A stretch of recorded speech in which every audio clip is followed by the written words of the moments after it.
Hey, hey, hey. Hello and happy Saturday. Welcome to the group chat, Radical Change with Vonda page.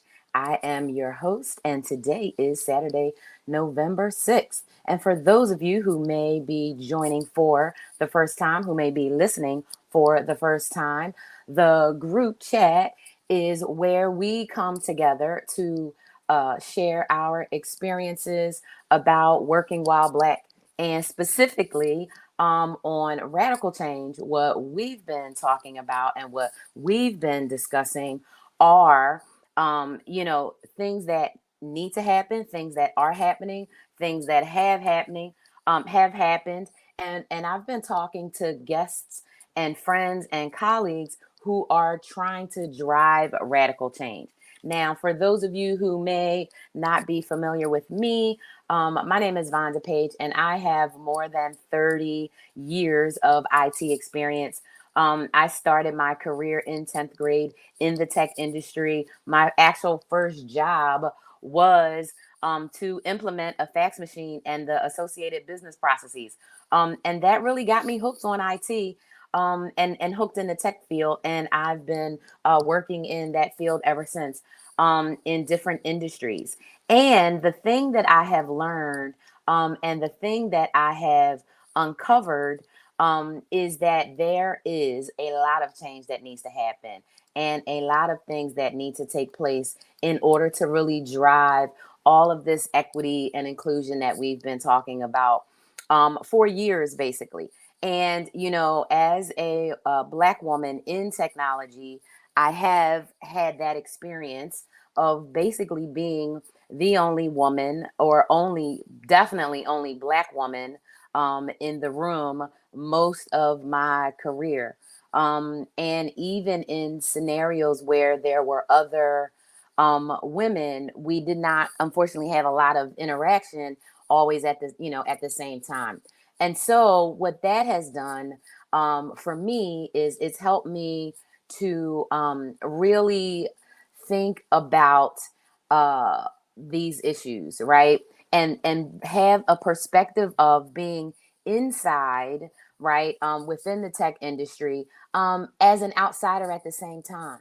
Because one thing that I realized very early on, because I'm the only, people tend to ignore Black women, right, and Black girls. As a matter of fact, my daughter Morgan um, wrote a song and released a video, right, about being invisible and what that feels like. And in the workplace, I think that invisibility, translates into disregard. It translates into just uh, being ignored and left out and unconsidered. And I think that also plays a role in women's not being included in tech at the same rate. And so, what I've learned and what I've determined is that there really needs to be a radical change in the whole approach. And what I wanted to do today was take a couple of minutes and really, talk about the word radical and what radical means. It's a nice, cozy Sunday morning here in Northwest Oregon. And, I'm rocking my living corporate merch here. So for everybody to know, please support Living Corporate Network. We got some different merch, shirts and mugs and things like that, because it's really, really important to amplify Black voices, right? And amplify the experiences of Black and Brown professionals at work. We hear and all of this talk, all of this rhetoric, all of this performative allyship and performative um, announcements, right, by companies, and it's not really hitting the mark. And so, uh networks like Living Corporate and Quelly, we are really focused on making sure people actually understand and have that opportunity to have these discussions and have them in a place where things are being said with candor, with truth, and from our own experiences. I saw a post on LinkedIn, and I can't remember who it was from right now, but the person was basically saying that, anytime you ask a Black person to validate their experiences with racism, that's white supremacy. And it is. And I can think about so many examples where I'm having to, explain something that happened to me, and people are like, really? Really? Wow. That doesn't, wow, really? And it's like, first and foremost, who would have the time to talk about and make up something happened to them that was traumatizing? And literally every instance of, every racialized instance of aggression or harassment or assault is a trauma. And I'm not a therapist or a psychologist or any sort of mental health professional, but as a person who has been Black for almost 53 years and been working, for more than 35 years, I've been traumatized a lot, at work, on airplanes, in airports, at restaurants, in malls, and I'm sure that my experiences are not unique, to that. But when someone tries to deny that experience or invalidate that experience, that is, uh, white supremacy right there in the making. Like, super, super easy to see, super easy to spot, but the trauma is real with it. And the thing is, if you don't deal with trauma, it just continues to exacerbate, the symptoms that it has on you. And so, it's super interesting. But back to radical change and talking about, the origins and what radical change is all about. And one thing that I wanted to make sure I had a chance to, put out there is the word radical itself. So, I think the term, and there are a lot of terms like this, where, terms have been used to um, put forth a meaning other than the original meaning of the word. And I was a communications major in undergrad at Temple. Shout out RTF, communications, and I was also a communications major in graduate school. So I have two communications degrees, and in both of those curriculums, and especially in my graduate degree, which really had a lot of business communication focus, organizational dynamics, organizational effectiveness. We were studying cultural diversity back in 1998 and 1999, before it was even a buzzword in corporations. And so to me, words are very important. And I try to, whenever I'm speaking, choose my words very carefully. And I know that that is something that a lot of brown and Black folks do, because we know that we are being judged on a different level. We know that we are being judged, under somebody else's criteria. And in fact, I had a conversation about this last night with my friends around words and how words are used differently, based on the context in which you learned those words and how you were using those words.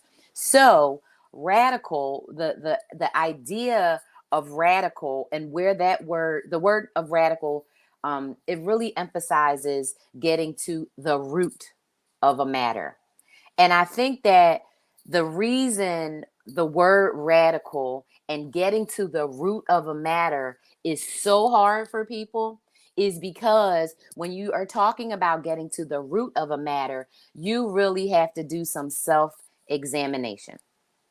You have to examine yourself. Examinate. Oh man, I made a new word. I'm gonna have to check that out. But you have to examine yourself. And so if you think about going to the root of a matter, it's a matter of being thorough, right? and people consider it immoderate because nobody wants to really go through radical ideas, radical changes, radical reforms, because it really talks about or implies not only getting to the root, but then if you're at the root of something, that's when you can really reform it, right? Or start over. But it's getting to the root of a matter. And so I believe that the root of change and why we are still stuck, especially when it comes to, you know,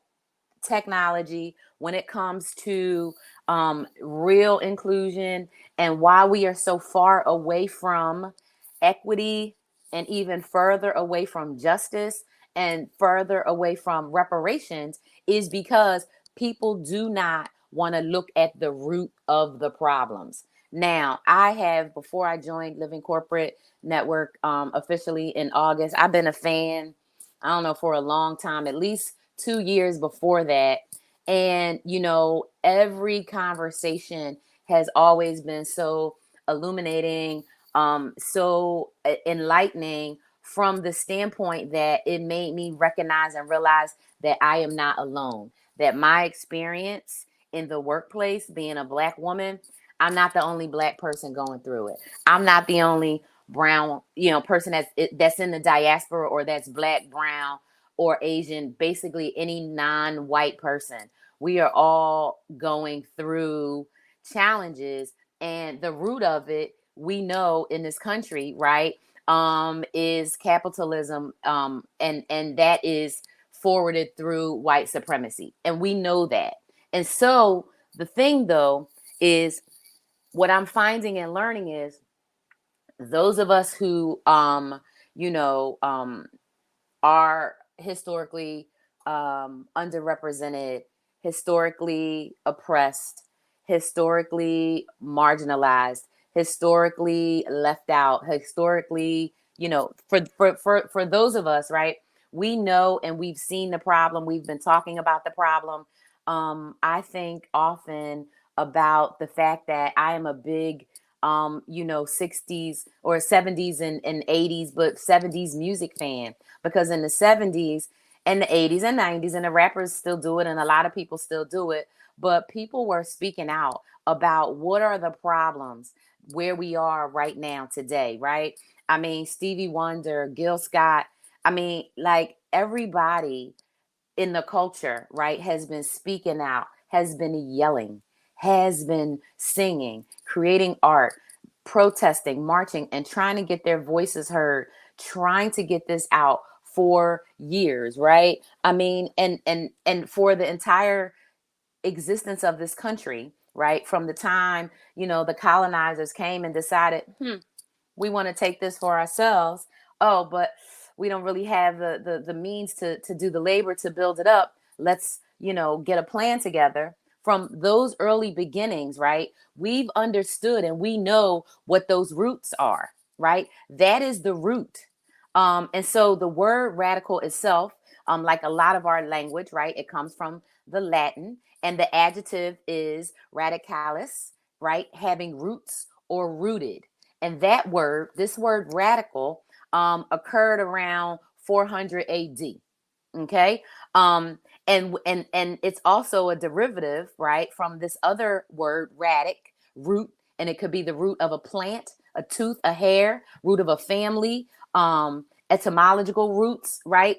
And so this notion, right, about being radical and getting radical is about root cause analysis. But we've already analyzed it. So I'm talking about the root of change. And the root of change is redoing this whole system. And so it depends on some of the things that we're talking about. But specifically, when I'm talking about radical change in tech and radical change, you know, overall, what has to happen is people have to do some work, and we have to do a little bit better in helping people really get it. And I think that one way is to share stories, and share stories that have significance and that have meaning to help people really understand what the impact of that is. So this past week, or actually over the past few weeks, I had been preparing for the Heartland Developers Conference, which I delivered the opening keynote on Monday, November 1st, and had an amazing time. And, I was speaking to what I consider, my people, my posse, or my nerd folks, which is the techies. And I talked about, one thing that we all have in common, or something that we have in common, and a good way to think about, how we approach it. And when I think about radical change, and how to make change, and I think about steps that are simple to help people think through it, I like to think about it from the standpoint of stories, of solutions, and of our status, right? And so when I think about the story that we tell, that I tell, stories that need to be told, stories are about a couple of things, right? They consist of words, but they consist of emotions, and they consist of actions, and they consist of feelings that have impact.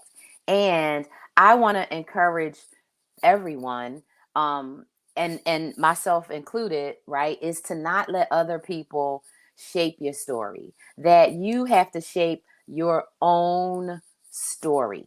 And so what that means is not letting anyone tell you who you are, but you tell yourself who you are. So I use an example of a story where um it took me back to first grade.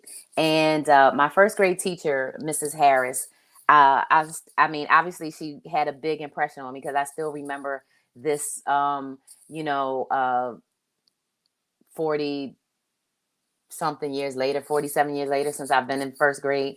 But I remember that on my report card, Mrs. Harris wrote that I had a soft speaking and reading voice, and that could cause people to label me as shy. And so her recommendation was for me to really practice and learn how to project my voice, which obviously I learned how to do and have been doing it ever since.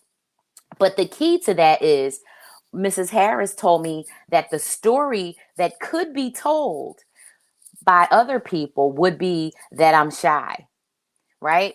And so I remember thinking, I don't want anybody to define a story of me, to define my story. And so I'm going to learn how to project my voice. And I started practicing. And that was that. And so stories have the ability, right, to point us in positive or negative directions.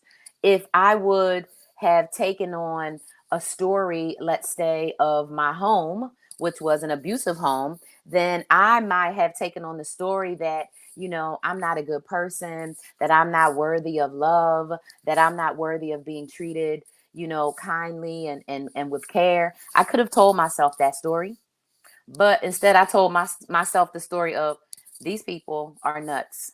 These people they have something wrong with them.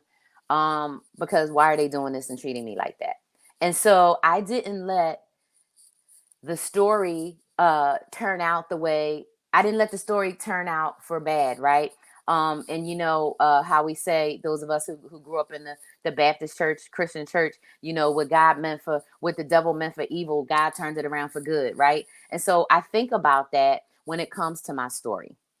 Secondly, right, I talk about solutions, because I believe that radical change, um, you know, requires new solutions. And I believe that those solutions that we develop, I think that they come out of the story that we tell ourselves, and that story that we live out. And so for those of you who follow me on LinkedIn, you may have seen the phrase digital change leadership revolutionary. You'll hear me call myself, a digital blacktivist, or digital or change leadership revolutionary, because I have come up with revolutionary solutions. I've come up with actions and tools and strategies, and I'm building apps and I'm doing things to address some stories that have been told, right? And I think that the stories that have been told to those of us who are historically underrepresented, historically marginalized, historically excluded, is that you have to be as white as possible to fit into our definition of whiteness, as much as possible to be valued or to be respected or to make money or whatever. But the bottom line is we have to shape and tell ourselves our own stories, which is like Jack Ross, the singer writer, says, it's okay to be black.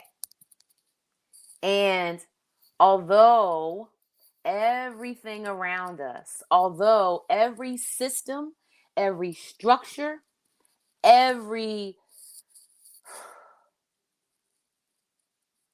standard, rule, laws, everything is designed to tell us we're wrong and we need to fit into something that somebody is telling us, that the powers that be are telling us, that the decision makers, that the 500 richest people in the world are forcing us into. But I want to tell you, and I want to say that you can choose your own story, and the story is you have, as Brittany says, you have inherent gifts, right? And if you listen to even just one liberated love note, you can pull a story out, right? If you think of anything that you've accomplished, whether you have graduated from high school, whether you got your very first job on your own, whether you became a parent, whether you got a promotion, whether you started a business, whether you got accepted into a mentorship program, whatever it is, right? You can tell yourself the story and then pull and develop your own solutions, because I believe that these current systems and structures are so corrupt, are so stuck and entrenched in the structure that they have, that there is no changing it, that there is no changing it in a wide scale way. Not it, but what we can change is our approach, our attitude, right? Our intentions, our own self view. We can make change individually, but that change has to come internally first. And then we can start to make those other changes. And when it comes to, this quest, this unending quest for, you know, um, equity, equitability, equality. I mean, we're not even close to that, but equity, right? When it comes to what needs to happen to drive that, we cannot think that these companies are going to be like, okay, well, spoke out so much and you've made so many posts on social media that now we're going to give you half of everything. We're going to let you have half of these jobs. We're going to let you have half of these leadership positions. And we're going to even pay you what all the white people are making. Now, there are tons of amazing advocacy groups, nonprofit groups, people working behind the scenes, trying to do all sorts of amazing things to, tear down all this racism, corporate racism in corporate America. But it's a journey, right? It's a battle.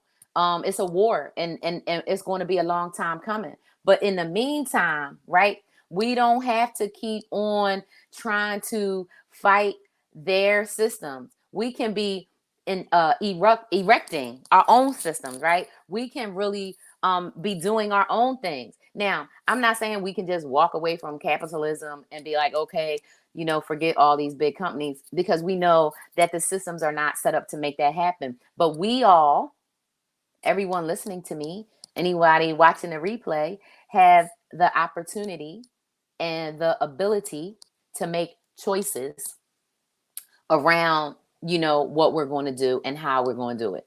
And so, when I think about how I decided to make change, right?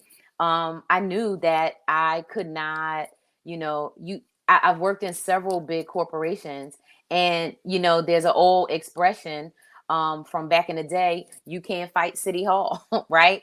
And so it's kind of like, we know what the status is, and yet a lot of us are beating our heads against a wall, um, in a system that um, does not want us, a system where we're not welcome. Now, I'm not saying don't keep on blazing those trails, right? We got 2 Black women in the Fortune 500, which is a disgrace, because even if it was the 6% of Black women who are in the population, there would be 30 women who look like me, a little darker, a little lighter, a little taller, a little shorter, right? Older, younger, but that has some melanin popping. There would be 30 of us.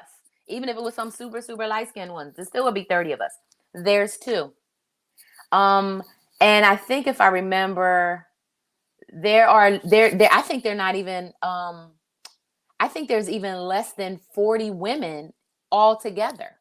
So I mean, and we know that women are 51% of the population. And so, right, when you think about, in common sense terms, in historical terms, right, the gains in the system are so small and incrementally small, right? So we get one Black woman in the Fortune 500, then we get a second one, when literally there should be 30 of us. So if it was 15, that would make more sense. Even if it was 5, it would make more sense. But 2 doesn't make any sense.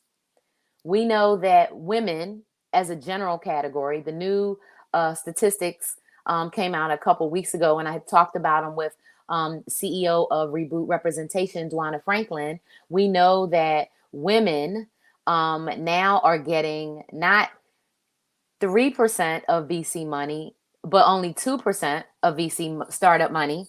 Black women are getting 0.020. So less than a quarter of a percent, a fifth of a percent of this money. But yet we're out there trying to get it. And I'm not saying we shouldn't try to get it. I'm not trying to say we don't deserve it, because we do deserve it. But here's the thing: us trying to break barriers that are so, so hard because they don't want us in there, I think needs to shift in how we are thinking about things like that and going about it. And I think that shift has to be radical. Radical goes to the root, and I think the root is, who are you? Who are we? And what is it that you believe?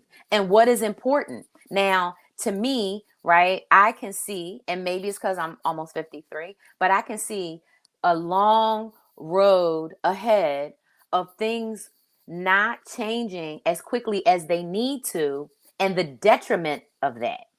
So, if I think just about leaders and leadership, right? And I think about the people who are leading our biggest, most influential and powerful companies. I don't have to tell you who those companies are. You know who those companies are. Now, are any of those companies, even since summer of 2020, have any of those companies done something super amazing, like appoint a chief diversity officer that reports to their CEO? Have any of them sent out a report that says, here's where we are right now on this date, and in 18 months, here's where we're going to be, and we're going to make sure that the public, our shareholders and employees, have full time? None of that is happening. So I'm saying all that to say that we know what needs to happen in these big companies and these corporations. We know that leadership needs to be held accountable, but we know that's not going to happen with an old boys network. I was at, like I said, I was at a conference on Monday, and one of the presenters detail their career trajectory at their company. And they started at this company in 2016. And what you see is it's a tech company. So what you see is a picture of about, I want to say, 30 white people. One, the picture was kind of small. Person looked like it could have been a woman or a femme, but it was like a picture of 30 guys with their shorts and t-shirts, and this is their work picture. And I'm looking, and everybody in the picture looks the same. And so, if a company started with everybody looking the same, and every person that all those people hire, they're going to hire people that look like them. And the thing is, right? One thing is a statistic that I think is very important for people to remember is that 80% of white people in America, they don't know any black people. So if you don't know a black person, you wouldn't even think like, huh, this whole team is white here. I need to hire somebody black, because they don't even know any black people. And what they do know about black people is what they see on TV or hear on the radio or hear on the news, but they don't know any black people, right? And so when you think about how solutions come about, and I don't even know how many studies in the past 15 to 22, 23 years, how many studies have come out about the power of diverse teams and the ineffectiveness of homogenous teams, from the standpoint of innovation. And now you have the tech industry talking about innovation all the time, round the clock, innovation. But yet the leadership teams, right? Look, they're like 85% white male, right? The technology teams, I pulled out some new tech stats yesterday, because Sana and I are going to get into them this afternoon. Listen, it's not what we think. We keep talking about it, but the improvements are not really being made. Okay, so right now, even if we look at the big five, right? The gay fam, right? Google, Apple, Facebook, Amazon, Microsoft.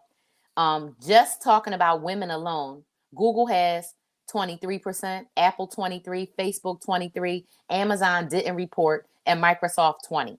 So there's less than a quarter, less than one of every four women in technology. So when you're one of four and it's a 3-to-1 ratio all the time, that's rough. That is rough. And it in this survey, these stats, and it was in the Transfer 21, and it's from Trust Radius. This other stat was from Statista, but only 29% of women say that they've worked in companies where they weren't harassed, and it wasn't a bro environment. Everybody knows this, right? All of the companies know this. This information is out there. HR knows it in every department, but yet they're not doing anything. They can, they don't want to, they will not. They can do something, they don't want to do it. Therefore, they are not going to do it. Now, I'm not saying don't keep making them trying to do it. Don't stop the pressure. Put that pressure on. But at that same time, what are your solutions that you need to be coming up with? What are the radical solutions that you can implement to drive real change on that thing that you are most passionate about? So because I've been in the tech industry my entire career, and I can see so many of the issues, right, at the root, that's why I decided to form my company so that I could change it. And so, the first thing foremost is helping leaders, and leaders are all of us, because many of you have heard me say that quote by my friend and colleague Amy C. Wanecker, right? Leaders can be anywhere, right? But they should be everywhere, right? And you are a leader if you're listening to this conversation, this talk right now, and you are the leader in your own life. You your own CEO. You your own number one star player, as Cat Williams say, right? And so you can think about the solutions that you know that you have inside of you. And when I think about it from my own perspective, I've had these solutions for years. I mean, and I think about one of the first meetings I ever sat in with a CIO back in 2000.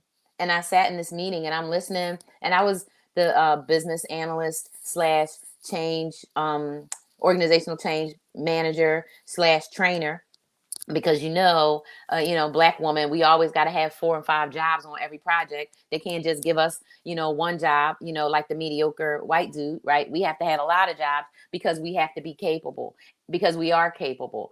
And then because we don't ever want anybody to say that we were a token hire, right? What do? We come in there and we doing twice as much. We working everybody under the table, right? Doing other people's job, we consulting, plus then we coming home and cooking dinner and taking care of our kids and partners and spouses, and volunteering at school. Here we are, right, being that superhero, that superwoman, and doing everything for everybody else. And we are putting this energy into these systems and structures and companies that don't have our name on them. One thing that I made a decision for myself, that I'm not going to advertise any brands of any thing with my clothes when I'm, on camera or walking around, because I don't want to help these big companies make more money. Now, yeah, am I throwing away all the things I have? No. But like, for example, I'm not going to be, here on Living Corporate advertising for a big company unless that big company is putting money into my pocket. So if somebody wants to provide endorsements, and I'm getting paid from that, and I feel like what they're doing is ethically and morally responsible, they're not exploiting, child labor, they're not continuing to harm the environment, they're not continuing to propagate lies and contribute to the downfall of democracy, then those are companies that I definitely would advertise for by wearing a shirt with their logo or something. But we have choices and we have our own solutions, right, that we can come up with. And maybe everybody doesn't feel, or people don't, you don't feel like, hey, I can't start my own LLC, or I don't really, know how to have my own company. You don't have to know, because there are people out here and there are resources out here that can help you do everything. One of the great things, right, about the digital revolution that has taken place is that you can find information and resources out there. And what I'll do for a couple of minutes here is I will throw some resources out here for folks. Resources that I have found over the last 2 years or so that have been tremendous. And so if you are thinking about making a radical change from the standpoint of, your career, your, education, what you want to do to try to get some equity, try to drive some justice, try to drive some inclusion, try to, think about making the workplace better, right? Not only for yourself, but your other colleagues, right? There are tons of resources. Not only are there several great books, I mean, I got Dents in the Ceiling right here. I got the memo right here. I got Right Within, which I already downloaded and read. But I'll tell you about that in a minute. The Color of Courage is up here. There are all these books written by these brilliant Black women. And just the three I named, right? Minda Hart, Angel Henry, and Cindy Bright. These books not only can help you think about your story and your experience and what you're going through at work, and being able to relate it to, Cindy's story or Angel's story or Minda's story, my story when my book comes out, other people. But your own story, you can turn it into solutions for other people. So when I think about Minda's book, The Memo, her first book that came out in 2019, when I first read that, you know, she really talks about what women of color, specifically Black and brown women, what we need to do to get our seat at the table. And she also talks about in corporate, in jobs, right? Whether it's nonprofit, corporate, education, it's all the same. But she also talks about sometimes, right, there is no seat there for you. And I've known for a really long time that there wasn't a seat for me, because I've known for a really long time that, you know, one of the most dangerous things is an educated Black woman is an educated Black man. I learned that years ago. And so no person who doesn't have their own completeness and their own esteem and their abilities and their contributions, and if they don't know themselves and they don't know their own story, they are not going to be comfortable with brilliant Black Vonda telling them what to do. They don't like it. They love me to collaborate and help and share, but they don't want me in a leadership position, because they know if I'm in a leadership position, I am canceling all harassment. I'm canceling all assault. I'm canceling all racist comments. I'm canceling questions about people's hair. I'm canceling all people being misgendered at work. Like, I'm literally canceling all of that. Like, you know, my company, Radical Change LLC, as I'm building, you know, my team and working with my team, you know, I'm building a culture of collectivism, right? A culture where we are all working together. Yeah, it's my company and I'm, you know, the one signing on the bottom line. I'm responsible, but I can't do it by myself. I can't drive radical change by myself. And for those of you who've heard me talk, you know I can't drive radical change by myself. And you know that I believe that there are 7 certainties for change success. And one of the certainties, number 2, is a coalition. And so a coalition, right? That's my posse, my crew, my people. And I always tell people that your coalition is not going to be all people who are big fans of yours. Because you do need some detractors and you need some naysayers and you need some people that are resistors that get in your way, because then that's going to help you dig better. But I also believe that we can plan, because if you think about it, right? So I talked about stories and we talking about solutions. You have to plan out a solution, no matter whether you're talking about, you know, upgrading something or developing something brand new. You still have to plan it out. You still have to test it, right? You have to design it, and you need to test it with different stakeholders, right? And so you can do that in any area.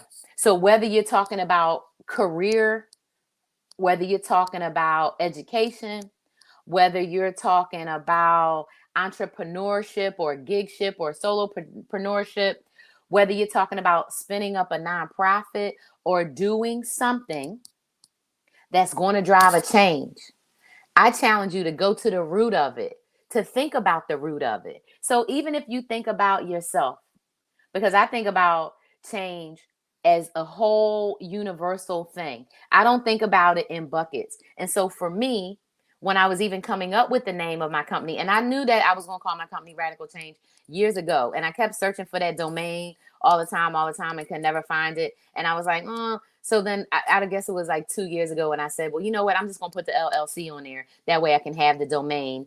And then earlier this year, I decided to change, or to make a J and replace the G, because to me, right, the root of change is really around justice. And the J, whenever you see a J on anything of mine, know that that J is for justice.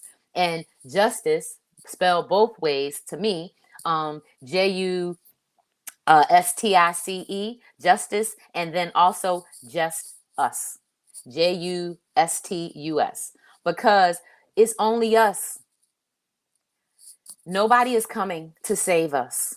Corporate America is not coming to save marginalized, historically excluded, historically underrepresented, um, purposefully excluded people, because that's been the plan all along.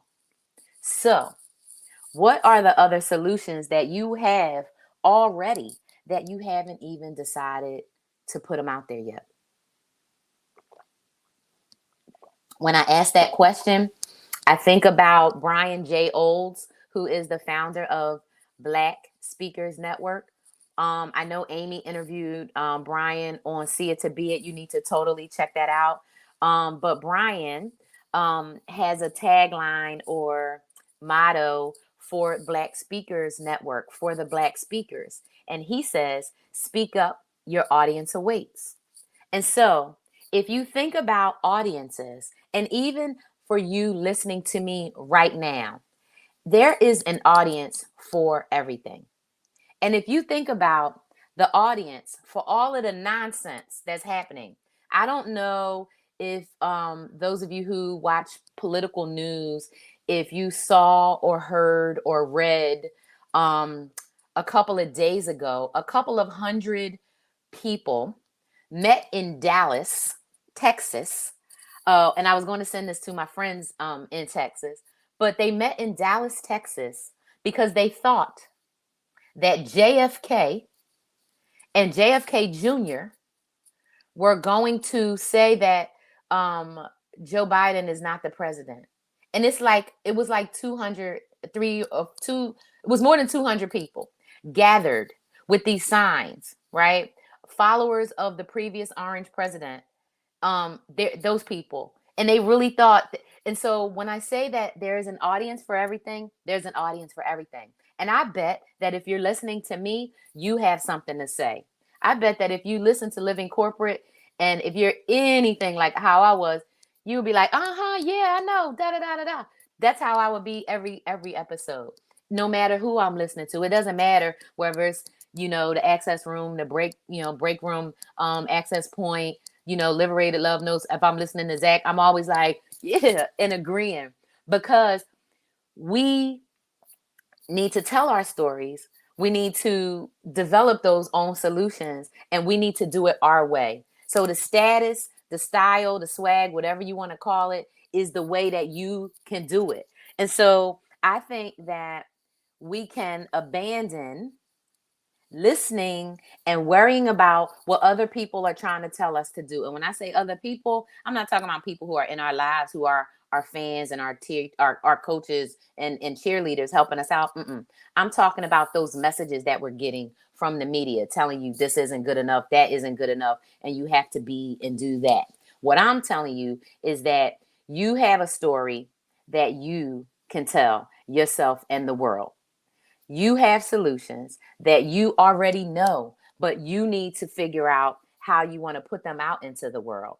And then you have your own status, your own style, your own swag, your own spirit, soul, whatever you want to call it, right? But you have that. And so you have to get out there and put it out there and be you. So I decided to do it. I'm going to continue to do it. And I'm going to continue to inspire, motivate, and encourage other people to do it, is to own your own story, own your own solutions, and own your own status. Don't let anybody tell you who you are. Don't let anybody tell you who you can be. I remember sitting in that room in 2000 with that CIO and working on a project and finishing that whole project, and at the end saying, "That's his job. I can do that job. I can do that job in 10 years. I can get that job in 10 years." Right? Um, and be qualified to do that job in 10 years. Well, here we are, 20 years later, 21 years later. Not only am I a CEO of my own company, I'm also the CIO of a nonprofit. Um, and, I'm doing stuff. And a year ago, it wouldn't have dawned on me that I'd be doing 1, 2, 3 shows. And I'm getting ready to spin off a brand new podcast with my partner. Alyssa Stamp, and you'll hear more about that. But we're going to be kicking off a new project next month. And so I have found that there are a lot of things that need fixing. But I know my zone of genius as one of my amazing coaches, Precious L. Williams, the pitch master. You probably already know her. Um, she talks about your zone of genius. And, I think sometimes we have a thing where we think everybody has to be all things and we have to be all things to all people. And you don't. You can hone in on your zone of genius. And I know that my zone of genius is change leadership. And I know that my zone of genius is digital change leadership because I've been a technologist for my entire career. And I understand at the very root of technology what needs to happen and what needs to change. And so that's the stuff that I'm building. And you're going to start to hear about that when I'm in this next phase to ask for testers and things like that. But I want to hear from you. I want to hear what kind of solutions you have. I want to hear what you have been told that you couldn't be and what you couldn't do. I want to know what things you have tried to implement in your company or your school or your church or your community organization or your nonprofit organization. And what were you told? Oh, that's a dumb idea, or you'll never get support for that, or that doesn't make any sense. And oh, you should do this, and oh, you should do that. I don't believe any of it. That is a story that somebody else is telling you. And so, what I'm saying is, you need to tell yourself your own story. Those stories need to be full of you. So, if you think about speaking up, what do you have to say? What do you want to say? You can say it. There is this fear, and we all have it at some degree, because I had it myself for years. This fear of the big bad company. And your company is going to ruin your life if you try to have your own life. If you try to care about your family or your community or your own health and wellness, your company isn't going to like that. If you criticize racism on LinkedIn, your company isn't going to like that. If you talk about politics, guess what? Stop telling yourself those stories about your company and other people. What are you about? Who are you? What is your story? And the story that you started with in life doesn't have to be where you ended up. Because I'm going to tell you, my story starts every day. And I think your story can start every day. And today, right? The story of today is I'm going to get stuff done. So not only am I recording this with you here now, but at 3 p.m. Pacific, I'm going to record Radical Power with Sana A. Khan, and we're going to get into the power that Black and brown women that we actually have inside of technology, right? To change things and what we can do and some of our solutions. But we're going to talk about it from the standpoint of that power perspective, right? And the power that you and we have individually and collectively. So here is what I'm going to say as I'm wrapping up. I want to give out a couple of action items, right? I want to give out a couple of action items for those of you who are listening. So first and foremost, I would like to ask you to make sure you download Living Corporate app. Make sure you follow Living Corporate on LinkedIn, and make sure you rate and review all of the shows. So here is how all this works, the whole algorithms and search engine optimization and all of that.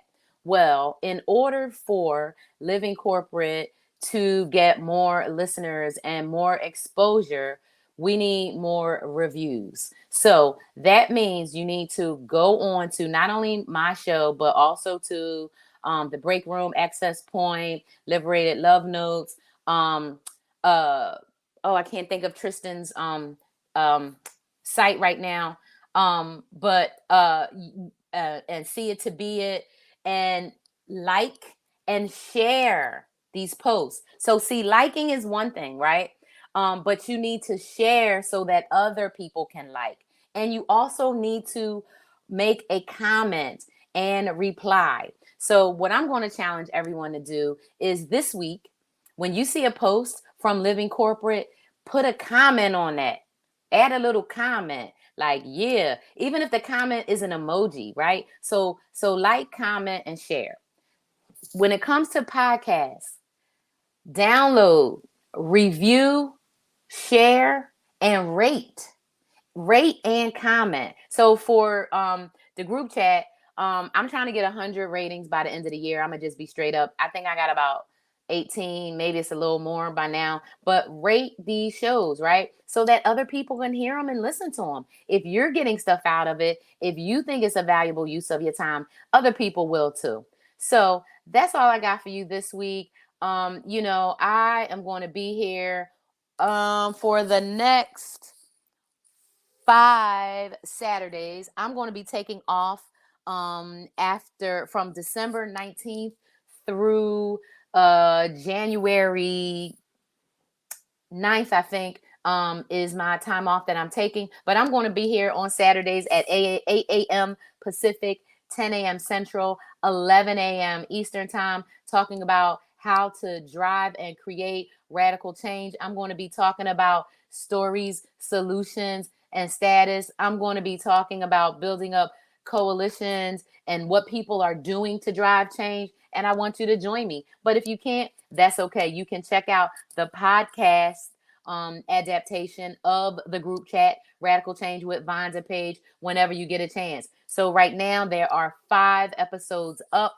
That last one is Farzine and I, and man, that conversation is hot because we have something to say about hashtag capitalism. Like, there are a lot of good nuggets in there, some real burners.